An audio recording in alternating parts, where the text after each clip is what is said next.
Right, இன்னைக்கு சர்க்கரையே போட மறந்துட்டாலா, copy கொடுத்தாலும் அதையும் வந்து அப்படியே கொடுக்கறது சிதப்பிரஜை. ஸோ அப்போ இது எக்ஸாம்பிளுக்கு தான் இதெல்லாம் சொல்றேன், அதுல ரொம்ப டீப்பா போக வேண்டாம்.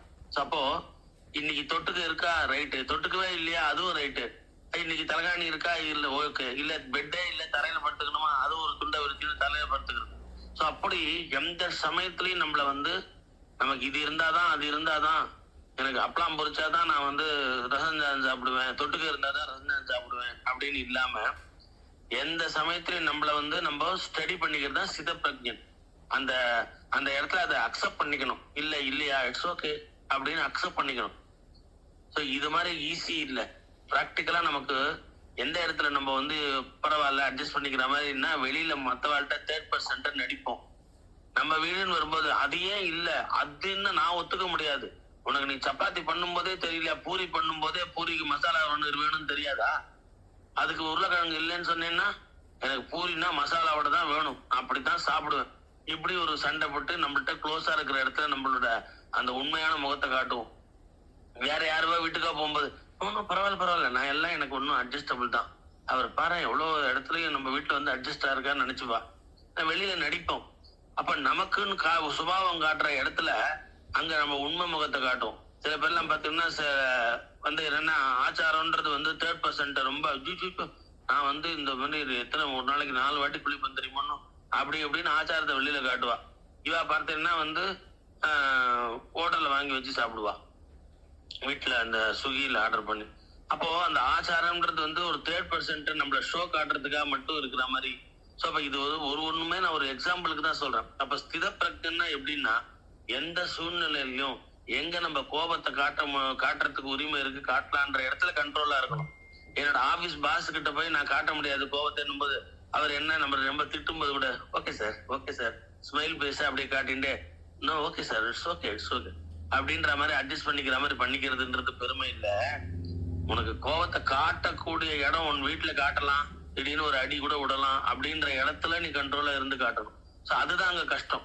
ஸோ அந்த மாதிரிதான் ஒவ்வொன்றும் ஒரு எக்ஸாம்பிளுக்கு தான் சொல்றேன். அப்போ ஸ்தித பிரஜன்னா எப்படின்னா, எந்த சமயத்திலையும் தான் மாறாம அந்த சூழ்நிலையை அப்படியே வந்து அக்செப்ட் பண்ணி அதுக்கேற்ற அட்ஜஸ்ட் பண்ணிக்கிறவன் தான். ஸோ இது மகாபரிவா நமக்கு சொல்லி கொடுக்குறா. ஸோ இப்படித்தான் வந்து நம்ம இறை பக்தியில நம்மள வந்து அவ்வளோ நம்மள ஸ்டடி பண்ணி ஒவ்வொரு நாள் போறதுன்னா, இப்போ நம்ம ராமாயணம் சொல்லிட்டு இருக்கார் சுந்தரகுமார், எங்க அப்பா டெய்லி கேட்டுட்டு இருக்கா. அப்போ அவர் என்ன சொல்றாரு, 60ஆம் கல்யாணம் பண்ணிட்டேன், 70ஆம் கல்யாணம் பண்ணேன், இவாளை கூப்பிட்டு ரொம்ப நான் பாரு இன்னைக்கு 10 வேத பிராமணனை வச்சு அப்படியே ஜமாயிச்சுட்டேன் தெரியுமோன்னு. 60ஆம் கல்யாணத்துக்கு அந்தந்த ஊர்ல இருந்து திருப்பதில இருந்து வேத பிராமணன் வந்தா, அவ்வளவு படிச்சவா ஸ்காலர்லாம் வந்தா, நல்ல ஹோமம் பண்ணோம், நல்ல பூஜை பண்ணோம், சூப்பரா பண்ணோம். 60ஆம் போட்டோ வீடியோ எல்லாம் பாரு. 60ஆம் இதெல்லாம் ஒரு பெருமை இல்லை.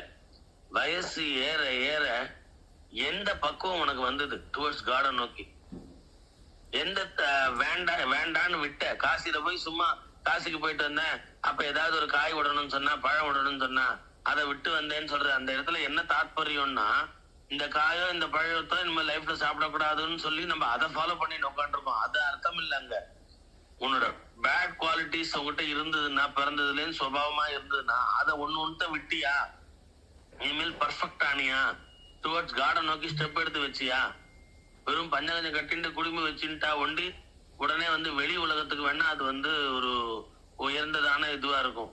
மனசுல நீ எந்த அளவுக்கு உயர்ந்து இறைவன்கிட்ட போறதுக்கு பார்த்த, அந்த அளவுக்கு பர்ஃபெக்ட் ஆன. இது வெளியில யாருக்கு தெரியாதுன்னா, ஆத்மா உள்ளுக்குள்ள இருக்கிற அந்த சர்வேஸ்வரனுக்கு தெரியும் இல்லையா, நீ எவ்வளவு அளவுக்கு ஒழுங்கமா குணம் வந்து ஒழுங்காயிண்டு வருது வயசு ஏற ஏற. அப்போ நான் இதெல்லாம் எனக்கு சொல்லிக்கிறது. இப்ப நான் எனக்கு 52 வயசு ஆயிடுதுன்னா, நான் ஒவ்வொரு நாளும் என்ன அதை சொல்லிக்கிறேன். ஏன் அதை சொல்லி காட்டுறேன். இப்ப உங்கள்கிட்ட நான் யாராவது எப்ப பாரு வயசை சொல்லிட்டு இருக்கணும் அவசியமா? ஏன்னா கழுத மாதிரி வயசாயிடுது, இன்னும் உனக்கு ஞானம் வரணும், இன்னும் நீ அம்மாட்ட பேசணும், அம்மாவோடய நினைப்புல இருக்கணும், மனசு அங்கேயே இருக்கணும், அப்படி கொண்டு போன்னு நான் வந்து அந்த என்ன நானே அதை சொல்லி ஸ்டடி பண்ணிக்க விரும்புறேன், ஸ்டடி பண்ணிக்க முயற்சி பண்ணிட்டு இருக்கேன். ஸ்டடி ஆயிட்டேன்னு சொல்ல மாட்டேன், ஏன்னா நான் ட்ரைனி தான். ஸோ அப்போ நம்மள அந்த அளவுக்கு பக்தியில இன்னும் மெருகேற்றிக்கணும், இன்னும் மன சிந்தனை இருக்கணும். திடீர்னு எனக்கு நேற்று ராத்திரி கூட ஒரு 1:30க்கு ஒரு முழிப்பு வந்ததா, கதான டிடிடி போனோமே, இப்போ 1:30க்கு முழிப்பு வந்துருச்சுன்னா நம்ம சீக்கிரம் தூங்கிடணுமே அப்படின்னு நினைச்சேன். ஒரு செகண்ட், அடுத்த செகண்ட் தூங்கும்போது தூங்கிக்கலாம் என்ன, நமக்கு அமெரிக்காவுக்கு நைட்டுன்னும் போதும் நமக்கு நைட்டு தானே, அப்பயும் கொஞ்சம் தூங்குறோமோன்னு. அமெரிக்கால என்னோட சேர்ந்தவாள்லாம் இருக்கான்றதுனால நீங்கள்லாம் தூங்கும் போது நான் கொஞ்சம் இங்க தூங்கிப்பேன் மத்தியானம், இந்தியால மத்தியானம். அப்பயும் ரெஸ்ட் எடுத்துப்பேன். அதனால என்ன, அப்ப தூங்கும் போது தூங்கிக்கலாம். இப்போ ஜபம் பண்ணு, இப்ப ஜபம் பண்ணு. காத்தால சீக்கிரம் ஏந்துக்கணும் தான், இட்ஸ் ஓகே. அதே மாதிரி இன்னைக்கு காத்தால ஏந்துக்கும் போது கொஞ்சம் தூங்கிக்கலாமா அப்படின்னு, ஐயோ டிடிடி போகணும், உன்னோட டியூட்டி அது, எழுந்து அப்படின்னு என் மனசு. என் ஒய்ஃபை எழுப்பினா, ஐயோ நான் இன்னைக்கு வரலப்பா, எனக்கு தூக்கம், நேற்று வந்தேன், இன்னைக்கு எனக்கு தூக்கம் வேணும் அப்படின்ட்டா. So it's okay. ஸோ இந்தியாவில் சண்டே இல்லையா, சாட்டர்டே சண்டே வருவோம். So it's okay. நான் பாட்டுக்கு கிளம்பி போயிட்டேன். அப்போ எழுந்துக்கும் போது குளிக்கும் போது கூட நினைச்சேன், இன்னொரு 5 நிமிஷம் தூங்கிக்கலாமா, ஏன்னா நைட்டு லேட்டாக நம்ம ஜபம் பண்ணிட்டு இருந்தோம், தூங்கலையே அப்படின்னா. சி, உன்னோட வேலை இதுதான், உனக்கு கடவுள் கொடுத்த பணி, கிளம்பு போ, மத்தியானம் அப்புறம் பார்த்துக்கலாம், ரெஸ்ட் எடுத்துக்கலாம் அப்படின்னு. அப்போ அந்த மனசை என்ன பண்றேன், திருப்பி ஒரு வாட்ச்மேன் கூட வச்சுட்டு அதை கண்ட்ரோல் பண்ற மாதிரி, போ அந்த லேசினஸ் கூடாது, போய் செய்ய வேண்டியது செய்யணும். சரியா ராத்திரி தூங்கலையா, இட்ஸ் ஓகே. ஜபம் பண்ணியா, அது திருப்திப்படு, அதான் நமக்கு வேணும். ஸோ அப்போ ஒன்று டைம் கிடைக்கும் போதெல்லாம் இறைவன் நாம சொல்லு, ஜபம் பண்ணு. நீ உனக்கு கழுத வயசு ஆயிடுது, இன்னும் என்னைக்கு வரைக்கும் நீ ஜபம் பண்ணதை ஆரம்பிப்ப, சின்சியரா வருவ. சின்சியர் ஆகிறதுக்கு உனக்கு நாளைக்கு பார்த்துக்கலாம், நல்ல நாள் பார்த்துக்கலான்னு தள்ளி போட்டுட்டே போற, சின்சியர் ஆகவே மாட்டேங்கிற. அப்ப சின்சியர் ஆகணும். இந்த நாள்ல இருந்து, இந்த நேரத்துல இருந்து நீ உன்னை பர்ஃபெக்ட் பண்ணணும், இன்னும் நிறைய பக்தி பண்ணணும், இன்னும் நிறைய ஜெபம் பண்ணணும், இன்னும் நிறைய அம்மாட்ட பேசணும். ஸோ அப்படி நான் இது எனக்கே சொல்லிக்கிறத உங்களுக்கு கிளாஸ்ல இதுவா சொல்றேன். அப்ப அந்த மாதிரி நம்மள ஸ்டடி பண்ணி நம்ம மைண்டை கொண்டு போய் டுவர்ட்ஸ் காடை நோக்கி போகணும், பக்தி பண்ணணும். நம்ம அந்த கோல் நம்ம என்னன்னா, அம்மாவோட அன்பை பெறுறது. அம்மாவை நம்மள்ட்ட நேற்று நைட் அப்படிதான் நினைச்சேன். ராமகிருஷ்ண பரமஹம்சர் கேட்டார்ல, உன் காட்சி வேணும், இன்னைக்கு ஒரு நாள் வேஸ்டா போச்சேன்னு அழுதாரு. ஒவ்வொரு நாளும் நீ இதை நினைக்கணும். ராமகிருஷ்ண பரமஹம்சர் ஒரு நாள் சன் செட் ஆயிட்ட அப்புறம் அப்படியே அழுவார், துடிப்பார். அம்மா, என் லைஃப்ல இன்னைக்கு ஒரு நாள் வேஸ்டா போயிடுத்தேம்மா, உன்னை பார்க்காம நான் இப்படி ஒவ்வொரு நாளும் பாழ் பண்ணிக்கிறேனேம்மா, உன்னை பார்க்காம பாழ் பண்ணிக்கிறேனேம்மா, அப்படி இன்ஜெக்ட் பண்ணிப்பாரு தன்னை. அப்ப அந்த உணர்வு என்ன ஆறுது, ஒரு நாள் ஒரு வெறியா போய் அந்த அம்மா கழுத்துல இருக்கிற கையில இருக்கிற எடுத்துட்டார். அம்மா கையில இருக்கிற அந்த கத்தியை எடுத்துட்டார். இந்த மாதிரி நான் வேஸ்ட் பண்ணிட்டு நான் வேஸ்டா போயிட்டேனேம்மா இந்த ஜென்மாவே, உன்னை பார்க்காம. அப்ப நான் என்ன லாய்க்கு நானு அப்படின்னு யாரு சொல்றா, ராமகிருஷ்ண பரமஹம்சர். அப்ப நாமெல்லாம் உண்மையிலேயே லாய்க்கு இல்லாதவாள். நம்ம எல்லாம் அந்த உணர்வே இல்லாம, என்ன சொல்றது, எருவு மாடு மேல மழை பெஞ்சா மாதிரின்னு ஒரு வசனம் சொல்லுவா. அந்த மாதிரி உணர்ச்சியே இல்லாம இருக்குமே, தவிப்பே இல்லாம இருக்குமே, அழுகே இல்லாம இருக்குமே. எப்படி ஒரு வெக்கப்படணும், நம்ம தலை குனிக்கணும். ஒரு கேம் விளையாடிட்டு இருக்கலாமா, ஜாலியா சிரிச்சுட்டு ஐபிஎல் பார்த்துட்டு இருக்கணுமா? உன் வாழ்க்கையில ஒவ்வொரு நாளும் போறது அம்மாவை பார்க்காம, அம்மாட்ட பேசாம, எப்படி ஒரு பாழ் பண்ணிக்கிறிய நீ உன் வாழ்க்கைய. அசத்தா இருக்கிய. ஒரு பையன் 12th படிக்கிறான், 10th படிக்கிறான்னா பேரண்ட்ஸ் எப்படி அவனை காஷன் படுத்திட்டே இருக்கா, பப்ளிக். அந்த பையன் நிம்மதியா மூச்சு கூட விட முடியாது, பேரண்ட்ஸ் விட மாட்டா. அங்க ஸ்கூல்ல போனா ஸ்கூல்ல டீச்சர்ஸ் விட மாட்டா. அந்த குழந்தை எப்படா என்னோட 10th முடிப்பேன், எப்படா என்னோட 12th முடிப்பேன், இந்த பேரண்ட்ஸ் டார்ச்சர் தாங்க முடியலையே. நிம்மதியா சிரிச்சு எங்கேயாவது பேசிட்டு இருந்தவன டைம் வேஸ்ட் பண்றப்ப, ஓ சரி இது படிக்கிற நேரம் அப்படின்னு சொல்லிட்டே இருக்காளே. அப்படி நம்ம மனசுக்கு நம்ம காஷன் படுத்தி, இது எப்படி பப்ளிக் எக்ஸாமுக்கு அந்த குழந்தைய நம்ம டைரக்ட் பண்ணிட்டே இருக்குமோ, நம்ம மனசுக்கு நம்ம உன் கழுத மாதிரி வயசாயிடுது, ஒவ்வொரு நாளும் உன் வாழ்க்கையில வேஸ்டா போறது. தமிழ் வருஷம் பிறந்தாச்சு, போன தமிழ் வருஷம் வந்தாச்சு, இப்ப போன தமிழ் வருஷம் வந்து இப்ப போயாச்சு, அடுத்த தமிழ் வருஷம் வந்தாச்சு. அப்ப ஒவ்வொரு நாளும் உன் வாழ்க்கையில நீ வேஸ்ட் பண்ணிட்டே இருக்கியே. 60 வயசுன்றது 60 வருஷம், தமிழோட தமிழ் வருஷம் 60 வருஷம் இருக்கும், பிரபவ விபவன்னு. அதனாலதான் ஒரு 60 வயசு நம்மளோட வயசுல வரும்போது, எந்த தமிழ் வருஷத்துல நம்ம பிறந்தோமோ அதுவே திருப்பி வரும்பொழுது 60ஆம் கல்யாணம்னு ஒண்ணு பண்றான். சோ அப்ப தமிழ் வருஷத்துல நம்ம பிறந்ததை அப்படியே ரொட்டீனா அந்த செயின் அப்படியே திருப்பி வரும்போது, அப்பா ஒரு சைக்கிள் முடிச்சாச்சு அப்படின்னு சொல்லி 60ஆம் கல்யாணம் பண்றான். அப்போ நம்ம இந்த ஒவ்வொரு தமிழ் வருஷமும் வருது, அப்படியே போயிட்டே இருக்கும்போது நம்ம பிறந்த தமிழ் வருஷம் வரப்போறது ஒவ்வொருத்தருக்கும். சோ அப்ப நம்ம அப்படி வாழ்நாள்ல எத்தனை நாள் வேஸ்ட் பண்ணி இந்த அம்மாவை பார்க்காம அம்மாட்ட பேசாம இருக்க போறோம். எப்படி அசத்தாவே இருந்துருப்போமே, இதை பத்தி உணர்வே இல்லையே நமக்கு, அத மாதிரி நினைக்க கூட மாட்டேன்றமே. ராமகிருஷ்ண பரமஹம்சர் தவிச்சா மாதிரி அழுதா மாதிரி நம்ம பண்ண மாட்டேன்றமே அப்படின்னு ஒவ்வொரு நாளும் நம்ம மனசுக்கு சொல்லி பகவத் பக்தி பண்ணி நம்மளே நம்ம தூண்டி விட்டுக்கணும். வேற யாரும் தேர்ட் பர்சன் வர மாட்டா. உனக்குள்ள சக்தி இருக்கு, அதை உசுப்பிட வழிபாரு. உனக்குள்ள இருக்கிற சக்தியை நீயே உசுப்பிக்கோ. உனக்குள்ள நீயே குருவாயிரு. உனக்குள்ள அம்மா இருக்கா, ஜெகன்மாதா இருக்கா, உள்ளுக்குள்ள பகவான் இருக்கா, அந்தர்யாமியா. அவன் அந்த பகவான் உனக்கு காஷன் படுத்திட்டே இருப்பான். உன்ன நேரம் வேஸ்ட் ஆகுது, காலம் வேஸ்ட் ஆகுது, வீணா. ஜாக்கிரதை ஜாக்கிரதை, ஏமாந்து போயிடாத. ஏமாந்து போயிட்டேன்னா டோட்டல் அவ்வளவுதான். அவ்வளவுதான். உன் ஜென்மா முடிஞ்ச அப்புறம் கணக்கு எழுதுவார் சித்திரகுப்தன் வந்து யம தர்மராஜாட்ட. இவன் வாழ்நாள் முழுக்க ஐபிஎல் மேட்ச் பார்த்துட்டு இருந்தான், வாழ்நாள் முழுக்க இப்படி என்ஜாய் பண்றதுலயே மனசு செலுத்தினா, இந்த பாபிக்கு அடுத்த ஜென்மா ஒரு ஜென்மா கொடுத்து எத்தனையோ நல்ல சத்சங்கம்லாம் கொடுத்து புத்தி வருமானா வரமாட்டேங்கிறது. இவனுக்கு திருப்பி அடுத்த ஜென்மத்துல இன்னும் நல்ல பனிஷ்மெண்ட் கொடுக்குற மாதிரி ஒரு ஜென்மா கொடுத்து அப்பயாவது புத்தி வருமானு பார்த்து அடுத்த ஜென்மா இன்னும் கொஞ்சம் டவுன் ட்ரேட்ல கீழே போட்டுருங்கோ அப்படின்னு விடுவா.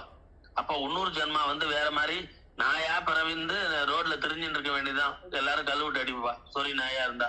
அந்த நாயிலையும் பணக்கார வீட்டு நாயா இருந்தா ஒரு அச்சுன்னு தும்பினா கூட வெட்டினரி டாக்டர்கிட்ட கார்ல அழைச்சும் போவா. அந்த பிறப்பும் ரோட்ல சொறி நாயா கல்லடி வாங்குற நாயா நம்ம இருக்க வேண்டாம். அப்போ நம்ம வந்து பிறப்பு கிடைச்சிருக்கு, சத்சங்கம் கிடைச்சிருக்கு, இது வசத்தின்னு தெரியுதுன்னும் போது காலத்தை வேஸ்ட் பண்ணாம ஈச் அண்ட் எவ்ரி டேவும் வேல்யூபிள். ஒவ்வொரு நாளும் பொன்னான நாள். அதை யூஸ் பண்ணணும், யூட்டிலைஸ் பண்ணணும். நம்ம எல்லாம் பப்ளிக் எக்ஸாமுக்கு எழுத வந்த குழந்தைகள். சோ நம்ம அம்மா அப்பா நம்மள கவனிச்சுட்டே இருக்கா, டீச்சர்ஸ் கவனிச்சுட்டே இருக்கா, please please don't waste your time அப்படின்னு சொல்லிட்டே இருக்கா. அப்படின்ற மாதிரி நம்ம உணர்ந்து நம்மளோட ஜென்மாவை யூட்டிலைஸ் பண்ண கத்துக்கோங்க. தமிழ் வருஷ பிறப்பு இந்த அந்த நியூ இயர் ரெசல்யூஷன் இதுதான். நேரத்தை வேஸ்ட் பண்ணக்கூடாது, இறைவன் நாம இறை சிந்தனையில் இருக்கணும். தனியா எனக்கு ஒரு மந்திரம் தெரியலைன்னா அம்மான்ற மந்திரம் தெரிஞ்சா போறோம். அம்மா ஓடி வந்துடுவா. ஃபர்ஸ்ட் இன்ஸ்டன்டா ஓடி வந்துடுற தாயை முதல்ல கூப்பிட துப்பு இல்ல உனக்கு. அப்புறம் நீ வேற யார போய் கூப்பிட்டு எந்த ரூபத்துல கூப்பிட்டு ஓடி வருவா? ராமகிருஷ்ணன் சொன்னார், உடனே ஓடி வரக்கூடியவோ அம்மா தான்னா. அவ ஓடி வரும்போது அவ்வளவு ஓடி வரக்கூடியவளையே கூப்பிட துப்பு இல்லாம இருக்குமே. அம்மா அம்மா அம்மா நினைச்சு அழுங்கோ. நம்ம வெக்கப்படுங்க, நம்ம நேரத்தை வேஸ்ட் பண்றோமே, பல விதமான என்ஜாய்மெண்ட்ல மனசை செலுத்துறோமே. அதை விட அம்மா தானே முக்கியம். இந்த ஜென்மா வந்து திருப்பி ஜென்மாவே இல்லாத ஜென்மாவா இருக்கணும். அப்படி இருந்தா கூட அது எப்படி இருக்கணும்? அது வந்து அந்த இறைவன் நாமாவே என்னைக்கு சொல்ற ஜென்மாவா இருக்கணும். ஒரு நாளும் முனை மறவாத இனிதான வர வேண்டும் எனையாளும் காளியம்மா, எனையாளும் காளியம்மா. அவளோட நினைப்பு ஒரு நாளும் மறவாத இனிதான வரம் வேண்டும். அப்படி அம்மாவோட எண்ணம் தான் எப்பயுமே நமக்கு இருக்கணும். நம்மளோட எஜமானன் அம்மா தான். எஜமானன் யாரு? பார்வதி பரமேஸ்வரன் தான். அவளோட சிந்தனை தான் நமக்கு வேணும். அப்படி ஒரு உணர்வு நம்மளா வலுக்கட்டாயமா வர வச்சுக்கோங்க. நமக்கு நாமளே தான் குரு, தனியா வெளியில இருந்து குரு வரல. அதான் ஊவாமை ஆத்ம விசாரம்னா என்ன? ஒன்னும் நீதான் குரு. நீ உன்னை கரெக்ட் பண்ணிட்டே இருக்கணும். உனக்குள்ள இருக்கிற அந்த இப்ப நல்ல எண்ணம் வந்தது இல்லையா, அந்த நல்ல எண்ணத்தை வச்சு வேண்டாத எண்ணத்தை தள்ளி விடணும். திருப்பி திருப்பி நீ ஒரு வாட்ச்மேன் மாதிரி நம்மளே நம்ம வாட்ச் டாக்னு சொல்லுவா இல்லையா, நம்மள வாட்ச் பண்ணிட்டே இருந்து எண்ணங்கள் வேண்டாதது வருதா அதை நெக்லெக்ட் பண்ணு. என்னது நல்லது வருதா அதை டெவலப் பண்ணு. நல்ல எண்ணம் பிராட் மைண்ட் வருதா அதை டெவலப் பண்ணு. இது உனக்கு நீயே குருவா இருந்து நீ வழி நடத்தின் போ. தனியா வெளியில குருவோ தனியா வெளியில கடவுளோ இல்ல, உனக்குள்ளேயே அந்த குருவும் கடவுளும் இருக்கார். சோ இதுதான் நம்ம ஸ்டடி பண்ணிக்கணும். நம்ம அம்மாவோட அன்பு பெறத்துக்கு ரெடி பண்ணிக்கணும். சோ அப்படி நம்மள கொண்டு போய்க்கோங்க. எல்லாருக்கும் தமிழ் புத்தாண்டு வாழ்த்துக்கள். மேல மேல நல்லது வரட்டும். காளிம்மா தான் பேசுறா, காளிம்மா தான் ஒன்னொன்னுத்தையும் நடத்தி கொடுக்குறா. அவளோட ஆசீர்வாதத்தை தான் நம்ம வாயிலேருந்து சில வார்த்தைகள் பல பேருக்கு நல்ல பக்தியா கொண்டு போய் சேர்றது. சோ நிற்பதும் நடப்பதும் நின் செயலாலே, அவளோட செயலால் தான் நடக்கிறது. அதனால அம்மாவை ஆசையா கட்டிக்கோங்க. உங்க அம்மா அப்படின்னும் போது நீ எவ்வளவு பிரேமையா கட்டிப்ப. அம்மா அப்படின்னு ஒரு கண்ணத்துல மொத்தம் கொடுப்பியே, அந்த ஜெகன்மாதாக்கு கொடு. அந்த ஆசையா கொடு அவளுக்கு. அவள்கிட்ட அன்பு செலுத்து, அவ ஓடி வருவோம். ஓகேவா? காளி